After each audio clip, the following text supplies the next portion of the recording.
Small intestine तक, right. और small intestine में हमने उसका एक हिस्सा जो है यानी जो ज्यूजेनम है वहां पे जो डाइजेशन हुई उसको हमने देखा।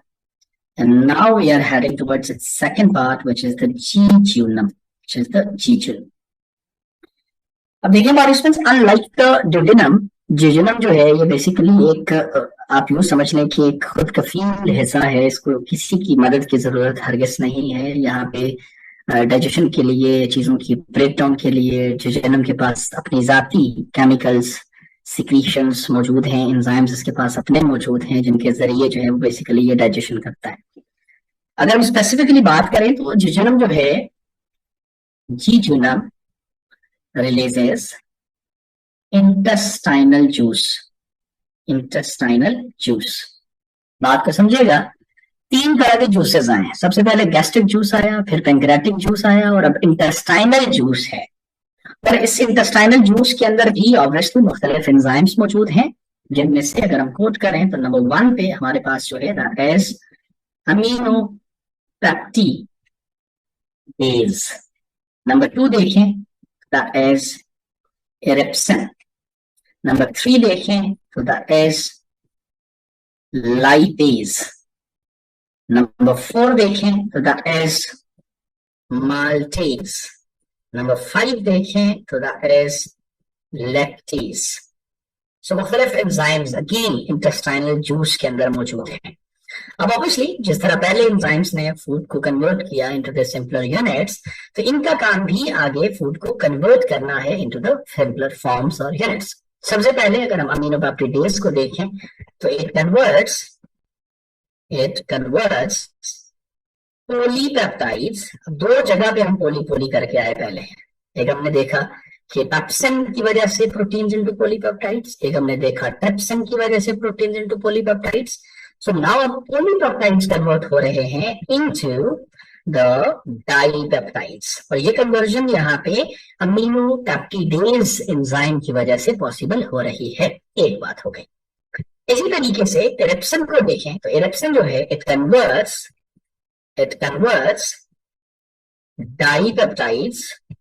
dipeptides into the amino acids, और यही हमने शुरू में कहा था, proteins into amino acids। Lipase को देखें, पहले भी 2 बार जिक्र आया है इसका, and that is fats into the fatty acids। Maltase को देखें, 2 जगह पे हमने स्टार्च इनटू माल्टोज को कन्वर्ट किया था। इसका काम जो है it converts maltose into glucose, इसी तरीके से लैक्टेज को देखें, ये भी शुगर्स के लिए, जैसे दूध में एक शुगर होती है लैक्टोज, तो it converts lactose into glucose. तो यहाँ पे आके फाइनल आपकी कन्वर्जन हो रही है। और ये एमसीक्यू भी पूछा था, अगर वो आपसे ये पूछे कि बताएं डाइजेशन कहाँ कंप्लीट होती है, तो उसका जवाब स्मॉल इंटेस्टाइन है। अगर ये पूछे कि बताएं स्मॉल इंटेस्टाइन में कहाँ पे डाइजेशन कंप्लीट होती है, तो उसका जवाब जो है वो बेसिकली जीजुनम है, which is the second part of the small intestine. 2 बातें हो गई। सो डाइजेशन तो हमारी यहाँ पे कंप्लीटेड है, लेकिन अभी कहानी आगे बढ़ेगी। और आगे बढ़ के इसका जो तीसरा हिस्सा है स्मॉल इंटेस्टाइन का, जो तीसरा हिस्सा हमारे पास है which is named as ileum, इसकी तरफ हम आए। अब इलियम को देखें अगर, तो पार्टिसिपेंट्स आई एम श्योर आपने ट्रॉवल देखा होगा, आपने जस्ट लाइक दैट। अगर मैं यहाँ पे लाइन एक छोटी सी ड्रॉ कर लूं लाइक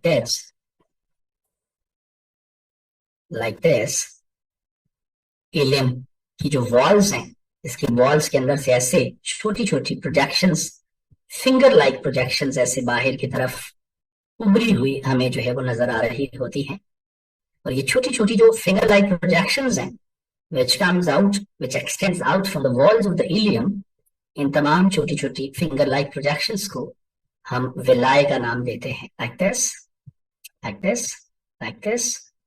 दिस, और इनको हम नाम दे रहे हैं, क्या नाम दे रहे हैं कि this is what we have as villi. अब देखिए इन विलाय का काम है, यू सी, जो वेस्ट है वो भी साथ साथ ट्रेवल कर रहा है, जो डाइजेस्टेड फूड है वो भी साथ साथ ट्रेवल कर रहा है, and when it used to enter into the ileum, तो यहाँ पे ऑब्वियसली आके रुकेगा नहीं, इट विल मूव ऑनवर्ड। इससे नीचे ट्रैवल करना है, लेकिन ट्रैवल करते हुए आप देख रहे हैं कि this food has to interact with the villi, इसके साथ इंटरेक्शन होना है। तो वो जो डाइजेस्टिव चीजें हैं, यानी जो ग्लूकोज है वो विलाय अपने अंदर एब्जॉर्ब कर लेगा, अमीनो एसिड्स को अपने अंदर एब्जॉर्ब कर लेगा, फैटी एसिड्स को अपने अंदर एब्जॉर्ब कर लेगा। यानी कि यहाँ पे जो डाइजेस्टिव चीजें हैं, जो न्यूट्रिएंट्स हैं, उनकी एब्जॉर्प्शन जो है बेसिकली वो विलाय की मदद से हो रही है। यहाँ पे लिख रहा हूँ absorption of nutrients like what, जैसे हमने कहा ग्लूकोज है, न्यूट्रिएंट्स लाइक व्हाट जैसे हमने कहा अमीनो एसिड्स हैं, न्यूट्रिएंट्स लाइक व्हाट जैसे हमने कहा फैटी एसिड्स हैं, उनकी एब्जॉर्प्शन यहाँ पे है। अब ना तो विलाय के पास इतनी स्पेस है चीजों को अपने पास रखने की, और ना ही इन चीजों को अपने पास रखना विलाय का काम है। अब इसकी डार्क साइड पे देखें, वेसल्स हमारे पास पूरी बॉडी में हर जगह पे हैं, ब्लड वेसल्स, और ब्लड वेसल्स में स्मॉलेस्ट ब्लड वेसल्स देखें तो वो हमारे पास कैपिलरीज हैं। तो इसी तरीके से ये चीजें विलाय के से जो है वो आगे कैपिलरीज के अंदर एब्जॉर्ब होती है, और कैपिलरीज में ऑब्वियसली ब्लड मौजूद है। दैट मीन्स कि ये चीजें कैपिलरीज के जरिए एब्जॉर्ब होती हुई ये सारी की सारी न्यूट्रिएंट्स जो हैं वो ब्लड का हिस्सा बनती हैं, और ब्लड एक जगह पे टिकता नहीं है, पूरी बॉडी में मूव करता है, और फिर ब्लड के जरिए इन तमाम चीजों की जो ट्रांसपोर्ट है बॉडी के अंदर वो पॉसिबल होती है। तो एब्जॉर्प्शन ऑफ फूड जो है वो आपके यहाँ पे। एंड फाइनली ये सी कि जो आपका वेस्ट है वो क्योंकि साथ साथ ही ट्रेवल कर रहा था, इट विल मूव ऑनवर्ड, और ऑनवर्ड अगर आप बढ़े तो हमने कहा था लास्ट पार्ट जो हमारे पास, लास्ट कंपोनेंट जो हमारे पास डाइजेस्टिव सिस्टम का है, that is the large intestine. तो फाइनली कहानी जो है वो लार्ज इंटेस्टाइन पे पहुंची है, which is about approximately 1.5 metre जो है वो बेसिकली इसकी लेंथ जो है वो हमें देखने को मिलती है। चाहे तो इसको डायग्राम भी दे सकते हैं। अब मैं जरा पीसी से अपने लैपटॉप पे शिफ्ट हो चुका हूं, तो मैं डायग्राम ड्रॉ कर सकता हूँ लाइक दिस। अगर हम चाहें तो लाइक दिस, एक क्वेश्चन मार्क की तरह लार्ज इंटेस्टाइन जो है बेसिकली ऐसे लाइक दिस, अगर हम देखें लाइक दिस ऐसे। और ये जो लार्ज इंटेस्टाइन है इसको भी हम आगे 3 हिस्सों में डिवाइड करते हैं, 1 इसी तरीके से, द सेकंड वन हियर, इसी तरीके से the third one is here. अगर हम इनको लेबल कर लें तो और अच्छी बात हो जाएगी participant. The first part of the large intestine is the caecum, the second part of the large intestine is the colon. इसी तरीके से third part of the small intestine is the rectum. So basically 3 हिस्सों में आपने इसको divide किया। अब इनमें 3 हिस्से हैं, इनके अपने अपने काम हैं। चाहे तो बल्कि लिखें यहाँ पे, ये जो सीकम जो है it is mainly responsible some amount of water absorbs from the caecum. पानी जो वेस्ट के अंदर मौजूद है, बॉडी की कोशिश ये होती है कि कोई भी चीज जो है, कोई भी काम की चीज जो है वो बॉडी से रिमूव ना हो, तो उसके अंदर जो पानी मौजूद है वो यहाँ पे एब्सॉर्ब हो जाता है। एक बात हो गई। बट जो ज्यादा एब्सॉर्प्शन है that takes place from the colon, बल्कि यूं लिख सकते हैं the reabsorption of not only the water के साथ साथ विटामिन्स भी लिखना चाहें लिख सकते हैं, इसके साथ मिनरल्स लिखना चाहें लिख सकते हैं। इन चीजों की रीअब्सॉर्प्शन यहाँ से, यानी बॉडी की कोशिश ये है कि जो वेस्ट बाहर जा रहा है तो वो किसी भी कोई काम की चीज उसके साथ बाहर रिमूव ना हो, तो इसलिए हम रीअब्सॉर्प्शन यहाँ पे होती देख रहे हैं। And finally the waste reaches up to the rectum, और rectum को देखें अगर, it is just a temporary storage facility,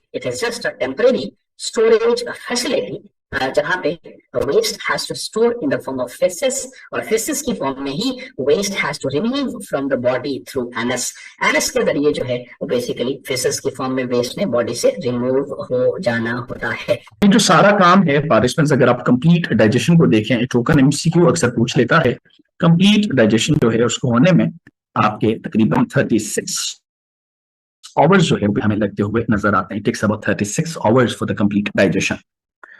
so overall आपकी सारे के सारे जो कंपोनेंट्स हैं, चाहे वो ओरल कैविटी हो, चाहे वो एसोफेगस हो, चाहे वो स्टमक हो, चाहे वो स्मॉल इंटेस्टाइन हो, चाहे वो लार्ज इंटेस्टाइन हो, ये सारे मुख्तलिफ अपना अपना रोल प्ले कर रहे हैं। लेकिन as far as the digestion concerns, तो इसके अंदर जो है आपके एंजाइम्स ही हैं, आपके स्पेशल केमिकल्स ही हैं जो लार्जर फूड पार्टिकल्स को स्मॉलर एब्जॉर्बेबल फूड पार्टिकल्स में कन्वर्ट करते हुए हमें नजर आते हैं।